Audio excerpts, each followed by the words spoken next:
Hello everyone, మనం ఈరోజు ఈ వీడియోలో రాఖీ పండుగ గురించి విన్నాం. మరిన్ని వీడియోల కోసం మా ఛానల్ బెల్ ఐకాన్ క్లిక్ చేసి సబ్స్క్రైబ్ చేయండి. రాఖీ పండుగ రాఖీ లేదా రాఖీ పౌర్ణమి అని కూడా అంటారు. హిందువులు జరుపుకునే ముఖ్యమైన పండుగల్లో ఇది ఒకటి. ఈ పండుగ అన్నా చెల్లెళ్ళు అత్యంత పవిత్రంగా ఉండాలని జరుపుకునే పండుగ. ఒకరికి ఒకరు అండగా ఉంటామని భరోసా ఇచ్చే పండుగ.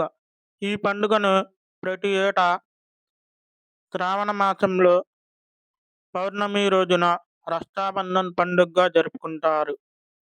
ఇతిహాసాల ప్రకారం చూస్తే ద్రౌపది, శ్రీకృష్ణులు అన్నా చెల్లెలు అనుబంధం అత్యంత గొప్పగా కనిపిస్తూ ఉన్నది. శిశుపాలుడిని శిక్షించే క్రమంలో సుదర్శన చక్రాన్ని ప్రయోగించిన కృష్ణుణ్ణి చూపుడు వేలుకి రక్తం ధారంగా కారుతున్నప్పుడు అది గమనించిన ద్రౌపది తన పట్టుచీర కొంగుని చింపి కృష్ణుని వేలికి కట్టింది.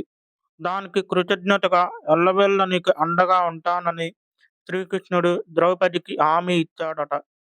అందుకు ప్రతి సంవత్సరం కూడా ఈ రాఖీ పండుగ జరుపుకుంటారు. దుశ్శాసనుడు దురాఘాతం నుండి ద్రౌపదిని కాపాడుతాడు శ్రీకృష్ణుడు.